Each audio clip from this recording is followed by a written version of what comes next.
അമ്പിളിച്ചേട്ടൻ അറിയാം, അമ്പിളിച്ചേട്ടൻ്റെ കൂടെ നിൽക്കുന്ന ആളോട് ഭംഗിയായി ചെയ്താൽ മാത്രമേ ആ കഥാപാത്രം സക്സസ് ആവുകയുള്ളൂ എന്ന് കൃത്യമായിട്ട് അറിയാവുന്ന നല്ലൊരു കലാകാരനാണ് അമ്പിളിച്ചേട്ടൻ.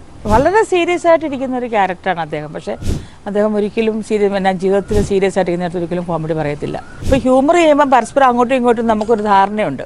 പിന്നെ ഞാൻ അമ്പിളിച്ചേട്ടനോട് ചോദിച്ചു, അമ്പിളിച്ചേട്ടൻ നമുക്ക് ഒരുമിച്ച് അഭിനയിക്കേണ്ടതെന്ന് ചോദിച്ചപ്പോൾ ഒരു സാധനം കാണിച്ചു. അതെൻ്റെ ഹൃദയത്തെ ഒരുപാട് വേദനിപ്പിച്ച് കളഞ്ഞു.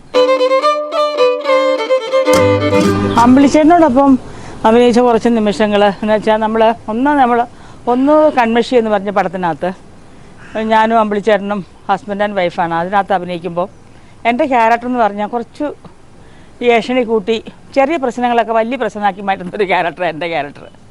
അമ്പിളിച്ചേട്ടനാണ് ഈ ഭാര്യ പറയുന്നത് കേട്ട് പ്രവർത്തിക്കുന്ന ഒരാളാണ്. അപ്പോൾ അങ്ങനെ ഒരു ദിവസം നിങ്ങൾക്ക് ആ സിനിമ കണ്ടാൽ അറിയാം. കൺമഷി എന്ന സിനിമയിൽ അമ്പിളിച്ചേട്ടൻ ഞാൻ ഉദ്ദേശിക്കുന്നത് ജഗദീഷ് ശ്രീകുമാറാണ് കേട്ടോ. അപ്പോൾ ഞങ്ങളെല്ലാം സ്നേഹത്തോടെ വിളിക്കുന്നൊരു പേരാണ് അമ്പിളിച്ചേട്ടാന്ന്. അപ്പോൾ ഞങ്ങളിതുപോലെ ഇങ്ങനെ സീൻ എടുക്കുമ്പോൾ ഒരു സ്വിമ്മിംഗ് പൂളിൻ്റെ അവിടെയാണ് സീൻ എടുക്കുന്നത്. അപ്പോൾ 2-3 കസേരയിട്ട് അമ്പിളിച്ചേട്ടൻ അവിടെ നിന്ന് വെള്ളം അടിക്കുന്ന സീനാണ്. കാരണം ഞാൻ പറഞ്ഞതെല്ലാം ഇങ്ങനെ എരി കൊടുത്ത് പറഞ്ഞ് പുള്ളി അവിടെ എല്ലാം അവസാന നിമിഷത്തിൽ മനസ്സിലാക്കി ഭാര്യ പ്രശ്നക്കാരുത്തിയാണ്. ഞാൻ ഭാര്യയുടെ വാക്ക് കേട്ടാണല്ലോ ഞാനിതൊക്കെ പോയി അവിടെ പോയി പറയേണ്ടി വന്നേ എന്നും പറഞ്ഞ് പുള്ളി പിന്നെ അവിടെ നിന്ന് വെള്ളം അടിക്കുമ്പോഴാണ് അപ്പോൾ ഈ പടം തുടങ്ങുന്നതിന് മുന്നേ ഈ സീൻ എടുക്കുന്നതിന് മുന്നേ എന്നോട് VM വിനു സാർ കേട്ടോ.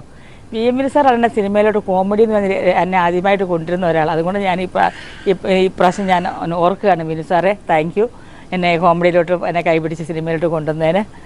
അപ്പം പിന്നെ ഇങ്ങനത്തെ ഇൻ്റർവ്യൂവിലൊക്കെ അല്ലേ അവർക്ക് നമുക്ക് നന്ദി പറയാൻ പറ്റത്തുള്ളൂ. അതുകൊണ്ടാണ് കേട്ടോ അങ്ങനെ പറഞ്ഞത്. അപ്പം ഞങ്ങൾ സീൻ എടുക്കുന്ന സമയത്ത് ഈ സ്വിമ്മിംഗ് പൂളിൻ്റെ അവിടെ കൊണ്ട് സെറ്റ് ചെയ്തപ്പോൾ എന്നോട് വിനു സാർ ചോദിച്ചു, പൊന്നമ്മയ്ക്ക് നീന്തൽ അറിയാമോ എന്ന് ചോദിച്ചു. ഞാൻ പറയാം എനിക്ക് നീന്തൽ അറിയാം, ഓൾറെഡി ഞാൻ നീന്തൽ പഠിച്ചിട്ടുണ്ട്. ഞാൻ പ്രീസ്റ്റൈൽ ബട്ടർഫ്ലൈസ് ഒരുപാട് നീന്തൽ മത്സരങ്ങളിൽ പോയിട്ടുണ്ട് ബാല്യകാലത്ത്. പിന്നെ നാടൻ നീന്താന്ന് പറഞ്ഞാൽ ഞങ്ങൾക്ക് ആറുള്ളതുകൊണ്ട് ഞങ്ങൾ അക്കരെ ഇക്കരെ ഒഴുക്കിനനുസരിച്ച് നീന്തി അക്കരെ ഇക്കരെയൊക്കെ നീന്തിയിട്ടുണ്ട് ആറുള്ള സമയത്ത്. ഞാൻ കോട്ടയം പാലഭാഗത്താണ്, അവിടെ ആറുണ്ടല്ലോ. അപ്പോൾ അവിടെ ചാടി നല്ല ശീലം ചെറുപ്പത്തിൽ. പക്ഷേ എനിക്ക് 3 മക്കളൊക്കെ ആയി ഞാനൊരു ഇത്ര പ്രായമായതിനു ശേഷം ഞാൻ ആദ്യമായിട്ടാണ് എന്നോട് ചോദിച്ചു നീന്താ അറിയാമെന്ന് പറഞ്ഞു ഞാൻ. അപ്പം ഞാൻ സാരി ഉടുത്തിരിക്കുക. അപ്പം എനിക്കൊരു പേടി, ഈ സാരി ഉടുക്കുമ്പോൾ ഈ സാരി ഇങ്ങനെ പൊങ്ങിപ്പോയാലോ എനിക്കൊരു പേടി വന്നു. അപ്പം ഞാൻ പോയിട്ട് ചുരിദാറിൻ്റെ ഒരു പാൻ്റ് എടുത്തിട്ട് സാരിയുടെ അടിയിൽ എന്നിട്ട് സാരി ഉടുത്ത് ഞാൻ നിൽക്കുക. അപ്പോൾ എന്നാന്ന് വെച്ച് കഴിഞ്ഞാൽ ഇതാണ് ഞാൻ പറയേണ്ടത്. അമ്പിളിച്ചേട്ടൻ എന്നെ ചവിട്ടി സ്വിമ്മിംഗ് പൂളിലിടുന്ന പോർഷനാണ്. അപ്പോൾ എൻ്റെ അടുത്ത് വിനു സാർ പറഞ്ഞു 8 അടിയുണ്ട്, 6 അടിയുണ്ട്, 5 അടിയുണ്ട്, 2 അടിയുണ്ട്, 1 അടിയുണ്ട്. അങ്ങനെയാണ് സ്വിമ്മിംഗ് പൂളിൻ്റെ ഒരു കണക്ക് അങ്ങനെയാണ്. അപ്പോൾ ഏറ്റവും ഹൈ 8 അടിയുടെ കൊണ്ട് എനിക്ക് ക്യാമറ നിർത്തിയേക്കുന്നത്. അപ്പോൾ എന്നോട് നീന്താ അറിയാമോ? എനിക്ക് എന്താ അറിയാം എന്ന് ഞാൻ പറഞ്ഞു. അപ്പോൾ അമ്പിളിച്ചേട്ടൻ എന്നെ കാണിച്ചെന്ന് അറിയാമോ? എന്നെ അമ്പിളിച്ചേട്ടൻ ഞാൻ വരുന്നു, നിങ്ങൾ എന്നടുക്ക മനുഷ്യ വീടിന്ന് വെള്ളം കുടിച്ചുകൊണ്ടിരിക്കുകയാണെന്ന് പറഞ്ഞു. നീ മിണ്ടിരിപ്പോരും, നീ ഒറ്റയൊരുത്തിയുടെ പ്രശ്നങ്ങളെല്ലാം ഉണ്ടാക്കിയത്, നീ അങ്ങനെയാണ് ഇങ്ങനെയാണെന്ന് എല്ലാം പറഞ്ഞു കഴിയുമ്പോൾ ഞാൻ പറയും എന്നെ പറഞ്ഞാൽ ഈ സ്ത്രീ പറയും എപ്പോൾ തുടങ്ങി പടം തുടങ്ങുമ്പോൾ ആ പടം നിങ്ങൾക്ക് കണ്ടാൽ അറിയാം. എപ്പോൾ തുടങ്ങിയാൽ ഈ കഥാപാത്രം പറയും നിങ്ങൾ കൂടുതൽ വർത്തമാനം പറയാണ്ട് എൻ്റെ വീട്ടിൽ നിന്ന് 100 പവനോ 50 പട്ടുസാരിയായിട്ട് ഞാൻ വന്ന് വീട്ടിൽ കയറിയതാണ്, ഇപ്പോൾ എനിക്ക് എന്നാ ഉള്ളത് എന്ന് എപ്പോഴും ഇവരിങ്ങനെ കാണിക്കും. ഈ സ്വിമ്മിംഗ് പൂളിൻ്റെ കാര്യം നിൽക്കുമ്പോഴും അമ്പിളിച്ചേട്ടൻ എന്നെ ദേഷ്യപ്പെടുമ്പോൾ ഞാൻ പറയും നിങ്ങൾ കൂടുതൽ വർത്തമാനം പറയണ്ട, ഞാനേ ചുമ്മാ കെട്ടിക്കയറി വന്നൊന്നുമല്ല, 100 പവനും 50 പട്ടുസാരിയായിട്ട് വീട്ടിൽ വന്ന് കയറിയതാണ്, ഇപ്പോൾ എനിക്ക് എന്നാ ഉള്ളത് ഞാനിങ്ങനെ കാണിക്കുമ്പോൾ എന്നെ ഒറ്റ ചവിട്ടാണ് സ്വിമ്മിംഗ് പൂളിലോട്ട് ചവിട്ടി. ഞാൻ ഈ 8 അടി താഴ്ചയിലോട്ടുള്ള ആ പോർഷനിലാണ് എടുക്കുന്നത്. എന്നെ തട്ടിയിട്ട് ഞാൻ അവിടുന്ന് പൊന്തി വന്നപ്പോൾ ഞാൻ നീന്തി വരുമ്പോൾ അമ്പിളിച്ചേട്ടനെ ഓർത്തു ഇവക്ക് നീന്താനും അറിയാവോ എന്ന് അവിടെ നിന്ന് പറയുന്നു. അപ്പോൾ അമ്പിളിച്ചേട്ടൻ ഓടി വെച്ച് പറഞ്ഞു പൊന്നമ്മ കൊണ്ടേ കേട്ടോ സീൻ നന്നായിട്ടുണ്ടായിരുന്നു പറഞ്ഞു അമ്പിളിച്ചേട്ടൻ. അപ്പോൾ അതിനുള്ളിലെ VM വിനു സാറിൻ്റെ അടുത്ത് പറഞ്ഞു പൊന്നമ്മയ്ക്ക് 3 പിള്ളേരുള്ളതാണ്, പൊന്നമ്മ നീന്താൻ അറിയാമെന്നൊക്കെ പൊന്നമ്മ പലതും പറയും. അപ്പോൾ അതുകൊണ്ട് വിനുവേ പൊന്നമ്മ വെള്ളത്തിൽ ചാടി പൊങ്ങി വന്നില്ലെങ്കിൽ നമ്മൾ ആ 3 പിള്ളേരോട് നമ്മൾ കുടുംബക്കാരോട് സമാനം പറയേണ്ടി വരും. അതുകൊണ്ട് എന്തെങ്കിലും കാര്യങ്ങൾക്ക് അവിടെ നീക്കമൊക്കെ കൊണ്ടാക്കി വെച്ചോളാൻ പറഞ്ഞു. അപ്പോൾ അമ്പിളിച്ചേട്ടൻ സീനെല്ലാം കഴിഞ്ഞ് ഇറക്കി വേണ്ട പറയാം ഒരുപാട് പേര് നിരാശപ്പെടുത്തി പൊന്നമ്മ. ഞാൻ എന്ത് പറ്റി എന്നാന്നറിയോ, എനിക്ക് അവർ വിചാരിച്ചു നീന്താൻ അറിയാമെന്ന് പറഞ്ഞ് ഞാൻ ചുമ്മാ പറയുന്നതാ, എനിക്ക് ഈ റോള് എനിക്ക് ഈ സീൻ ചെയ്യാൻ വേണ്ടിയുള്ള ഞാനും ഇങ്ങനെ നിൽക്കുമല്ലേ, അപ്പോൾ ആ ഇഷ്ടം കൊണ്ട് പറഞ്ഞാന്ന് വിചാരിച്ചു. പക്ഷെ അമ്പിളിച്ചേട്ടൻ പറയുകയാണേ ഒരുപാട് പേർക്ക് നിരാശയായി പൊന്നമ്മ. ഞാൻ എൻ്റെ അമ്പിളിച്ചേട്ടാ പൊന്നമ്മ ഞാൻ മിനുവിൻ്റെ അടുത്ത് പറഞ്ഞപ്പം അവിടെ ഇനി അഥവാ ഞാൻ പൊങ്ങി വന്നില്ലെങ്കിൽ അവിടെ 4 പേര് താറൊക്കെ പാച്ചി ഉടുത്ത് നിൽപ്പുണ്ട് ഞാൻ ചാടി എന്നെ പിടിച്ച് പൊക്കാൻ വേണ്ടിയിട്ട്. അപ്പോൾ അവർക്ക് ചാടാൻ പറ്റിയില്ലല്ലോ, ഞാൻ കയറി വന്നില്ലേ. അപ്പോൾ അങ്ങനെയാണ് ചെയ്യുന്നത്. എനിക്കത് ഒരിക്കലും അമ്പിളിച്ചേട്ടൻ്റെ പറച്ചിലും കാട്ടായും ഒക്കെ കാണണം. നിരാശപ്പെടുത്തി കളഞ്ഞു പൊന്നമ്മ. അവർക്ക് പൊന്നമ്മ ചാടാൻ പറ്റിയില്ല, അവരവിടെ മുണ്ടും ഇങ്ങനെയൊക്കെ അവിടുത്തെ തീർത്ത് കയറ്റി നിൽപ്പുണ്ട്. അവർക്ക് അങ്ങനെയൊരു സംഭവം ഉണ്ടായിട്ടുണ്ട് ഇത് ഈ കൺമിഷി എന്ന പടത്തിനകത്ത്. നന്നായിരുന്നു എന്ന് അമ്പിളിച്ചേട്ടൻ പറഞ്ഞു. അതുപോലെ മയിലാട്ടം ഞാൻ ചെയ്യുമ്പോഴും അത് വേറൊരു സാധനം. മയിലാട്ടത്തിനകത്ത് കുടിനായ ഒരു ഭർത്താവാണ്. പകൽ മാന്യനാണ്, രാത്രി ഇച്ചിരി കക്കാനൊക്കെ പോകുന്നൊരു ക്യാരക്ടർ അമ്പിളിച്ചേട്ടൻ്റെ കണ്ടാറ് മയിലാട്ടം. അപ്പോൾ അതിനകത്ത് പിന്നെ അമ്പിളിച്ചേട്ടൻ ഈ വെള്ളം അടിച്ചിട്ട് പിള്ളേർ പോയി ഊഞ്ഞാൽ കെട്ടിച്ച് പിള്ളേരോട് പറയും നിങ്ങൾ മാറ്, ഞാൻ ആടട്ടെ എന്ന് പറയും. അപ്പോൾ ജയറാമും ഉണ്ട് അവിടെ ആ സീനിൽ. അപ്പോൾ ജയറാമും പിള്ളേരൂടെ ഇയാൾ സമ്മതിക്കല്ല, ഇയാൾ കയറി ഊഞ്ഞാലാടും. ആടി പോരാ പിള്ളേർ ആട്ടി ഈ ഊഞ്ഞാൽ പറന്ന് വന്ന് ബോർഡിൻ്റെ അവിടെ ചാടി. ഞങ്ങളെല്ലാവരും പച്ചക്കറി ഒരുക്കിക്കൊണ്ടിരിക്കുക, അതിനകത്തിട്ട് വന്ന് അമ്പിളിച്ചേട്ടൻ ചാടുക. അപ്പം ഞാൻ ചോദിക്കും താനിതവിടെ മേളിൽ നിന്ന് കയറി വന്നു. അതിനകത്ത് താനെ ഇടമെന്നൊക്കെയാണ് വിളിക്കുന്ന ക്യാരക്ടർ, എൻ്റെ ക്യാരക്ടർ.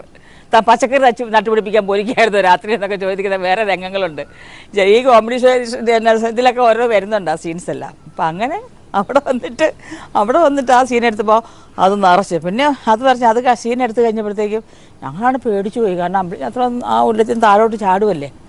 അങ്ങനെ അതെടുത്തു കംപ്ലീറ്റ് ഓട് കഷ്ണപ്പെട്ട്. പിന്നെ ഞങ്ങൾ ആ പച്ചക്കറി എല്ലാം അവിടെ ഓരോരുത്തർ ഒരുപാട് പച്ചക്കറി ഉണ്ടായിരുന്നു. അതെടുത്തിട്ട് ഞങ്ങൾ സാമ്പാർ വെച്ചു, ചിലർ തോരൻ വെച്ചു, ചിലർ മെഴുക്കുവരട്ടി വെച്ചു.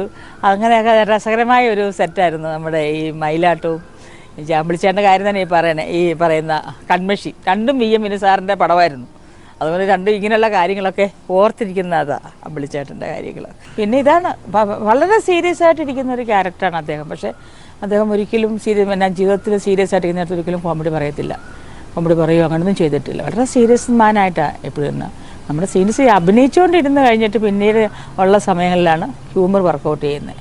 പിന്നെ പരസ്പരം ഒരു ധാരണ ഉണ്ടാകും. ഇപ്പോൾ ഹ്യൂമർ ചെയ്യുമ്പം പരസ്പരം അങ്ങോട്ടും ഇങ്ങോട്ടും നമുക്കൊരു ധാരണയുണ്ട്. ചുമ്മാ ഞാനത് പറയുമ്പോൾ പൊന്നമ്മ അത് പറഞ്ഞു, അല്ലെങ്കിൽ ഞാൻ ചെയ്യുമ്പോൾ പൊന്നമ്മ എന്താണ് ചെയ്യുന്നത് എന്നൊക്കെ അമ്പിളിച്ചേട്ടൻ ചോദിക്കും. ആദ്യ സമയത്തൊന്നും എനിക്കൊന്നും അറിയത്തില്ല. ഞാൻ ഇങ്ങനെ ആദ്യം വാഴുന്നവരെന്ന് പറഞ്ഞ സിനിമയിൽ അമ്പിളിച്ചേട്ടനോട് ആദ്യമല്ല കുറേ പടമായി അഭിനയിക്കാൻ ചെല്ലുമ്പോൾ അമ്പിളിച്ചേട്ടന് റിഹേഴ്സൽ കാണിച്ചതല്ല, ടേക്കിൽ ഞാൻ ചിരിച്ചുപോയി. അപ്പോൾ ജോഷി സാറിൻ്റെ പടമല്ലോ ഒന്ന് ആലോചിച്ച് വേണം. ഞാൻ പിന്നെ സോറി സാറേ എന്ന് പറയും. പിന്നെ അതിന് ശേഷം പിന്നീട് ഞങ്ങൾ ആ സീനെടുത്ത് അമ്പിളിച്ചേട്ടൻ പറഞ്ഞു ഞാനിങ്ങനെ പലതും കാണിക്കും, അത് പൊന്നമ്മയുടെ ക്യാരക്ടറിൽ നിൽക്കുക, ശ്രമിക്കണം, ക്യാരക്ടർ ഉൾക്കൊണ്ട് ചെയ്താൽ പിന്നെ ഞാൻ പഠിച്ച്. പിന്നെ അമ്പിളിച്ചേട്ടൻ റിഹേഴ്സൽ എടുക്കും, ഞാൻ പലതും നോട്ട് ചെയ്ത് വെക്കും. അമ്പിളിച്ചേട്ടൻ അത് ചെയ്താൽ എനിക്കിപ്പറേ ഇടണം. ഞാൻ അമ്പിളിച്ചേട്ടൻ ശരി. അതോ നിങ്ങൾക്ക് എൻ്റെ മയിലാട്ടവും എൻ്റെ ഓരോ സിനിമകൾ മേരിക്കൊണ്ട് കുഞ്ഞാട് അങ്ങനെയുള്ള സിനിമകളൊക്കെ അടുത്ത് അറിയാൻ പറ്റും. ഞാനൊക്കെ മത്സരിച്ച് അഭിനയിച്ചിട്ടുണ്ട് അതിനകത്ത്. പക്ഷേ അമ്പിളിച്ചേട്ടൻ അങ്ങനെ ഒരു ഈഗോ ഒന്നുമില്ല കേട്ടോ. അതാണ് ആ കലാകാരൻ്റെ നമ്മൾ മാനിക്കേണ്ടത്, കായൽ തൊട്ട് തോരേണ്ടതും. ഒരു ഈഗോയും ഒന്നുമില്ല. നമ്മൾ നന്നായെങ്കിൽ വളരെ നന്നായിരിക്കുന്നു, അല്ലെങ്കിൽ പൊന്നമ്മ ആ സീൻ കൊണ്ടുപോയി എന്ന് പറയാനുള്ള ചങ്കുറപ്പും അങ്ങനെയുള്ളൊരു മനുഷ്യനാണ് അമ്പിളിച്ചേട്ടൻ. അങ്ങനെ അല്ലെങ്കിൽ എന്നെക്കാളും മുന്നേ അവർ കയറിപ്പോയി എൻ്റെ കഥാപാത്രം ആൾക്കാർക്ക് എന്നാ തോന്നും. അമ്പിളിച്ചേട്ടൻ അറിയാം, അമ്പിളിച്ചേട്ടൻ്റെ കൂടെ നിൽക്കുന്ന ആളോട് ഭംഗിയായി ചെയ്താൽ മാത്രമേ ആ കഥാപാത്രം സക്സസ് ആവുകയുള്ളൂ എന്ന് കൃത്യമായിട്ട് അറിയാവുന്ന നല്ലൊരു കലാകാരനാണ് അമ്പിളിച്ചേട്ടൻ. ഇന്ന് പാവം അമ്പിളിച്ചേട്ടൻ സുഖമില്ല. പക്ഷേ അമ്പിളിച്ചേട്ടൻ തിരിച്ചു വരുന്നുണ്ട്. എനിക്കൊന്ന് സന്തോഷം. കാരണം ഞാൻ അമ്പിളിച്ചേട്ടനെ കാണാൻ പോയിട്ടുണ്ടായിരുന്നു തിരുവനന്തപുരം പോയപ്പോൾ. ഞാൻ കാണാൻ മോള് വന്നപ്പോൾ ഞാൻ അങ്ങനെ അമ്പിളിച്ചേട്ടനെ പോയി കണ്ടു. എപ്പോൾ പോയാലും ഞാൻ പോകാറുണ്ടായിരുന്നു തിരുവനന്തപുരത്ത്. അപ്പോൾ ഈ കൊറോണ വന്നതിന് ശേഷം ഞാൻ അങ്ങനെ പോയിട്ടില്ലായിരുന്നു. പിന്നെ ഈ കഴിഞ്ഞ പ്രാവശ്യം തിരുവനന്തപുരത്ത് വന്നപ്പോൾ ഞാൻ അമ്പിളിച്ചേട്ടനെ കണ്ടിട്ടുള്ള തീരുമാനിച്ചു. അങ്ങനെ അമ്പിളിച്ചേട്ടനെ പോയി കണ്ടു. എന്നെ കണ്ടപ്പോഴേ മനസ്സിലായി, പൊന്നമ്മേനെ ചൂണ്ടെനിക്ക് പറഞ്ഞു. പിന്നെ ഞാൻ അമ്പിളിച്ചേട്ടനോട് ചോദിച്ചു, അമ്പിളിച്ചേട്ടൻ നമുക്ക് ഒരുമിച്ച് അഭിനയിക്കേണ്ടതെന്ന് ചോദിച്ചപ്പോൾ ഒരു സാധനം കാണിച്ചു. അതെൻ്റെ ഹൃദയത്തെ ഒരുപാട് വേദനിപ്പിച്ച് കളഞ്ഞു. ഇങ്ങനെ കാണിച്ചു എൻ്റെ അടുത്ത്. ആ തലയെ ഇതുകൂടി ഇങ്ങനെ കാണിച്ചപ്പോൾ എനിക്ക് തോന്നി അമ്പിളിച്ചേട്ടൻ അതെനിക്ക് വേദനിച്ചു. ഇത് നടക്കുമെന്ന രീതിയിൽ. പക്ഷേ ഇപ്പോൾ ഒരു പടത്തിൻ്റെ കാര്യം അനൗൺസ് ചെയ്ത് വന്ന് കണ്ടപ്പം വല സിനിമ കണ്ടപ്പോൾ ഞാൻ അപ്പം തന്നെ വിളിച്ചു രാജ്കുമാറിനെ, മോനെ. അവരുടെ ഫാമിലിയൊക്കെയാണ് ഞാൻ ഭയങ്കര നല്ലൊരു ബന്ധമാണ്. പാറു, ശോഭച്ചേച്ചിയൊക്കെ എല്ലാവരുമായിട്ട് നല്ല അടുപ്പമാണ്. അപ്പോൾ ഞാൻ മോനെ വിളിച്ചു, മോനെ ഒത്തിരി സന്തോഷം അമ്പിളിച്ചേട്ടൻ ഇങ്ങനെ വരുന്നു കണ്ടതിൽ ഒത്തിരി സന്തോഷമുണ്ട്, മോനെ വരട്ടെ. ഇരുന്നെങ്കിൽ അങ്ങനെ അമ്പിളിച്ചേട്ടൻ അഭിനയിക്കാൻ പറ്റും. സ്ക്രീനിൽ വന്ന് നമുക്കൊന്ന് കാണാമല്ലോ. അപ്പോൾ അമ്പിളിച്ചേട്ടൻ വീണ്ടും തിരിച്ചു വരണം ശക്തനായിട്ട്. ഇനി വേണം ഒരുമിച്ച് അഭിനയിക്കാൻ. ദൈവം സാധിച്ചു തരട്ടെ.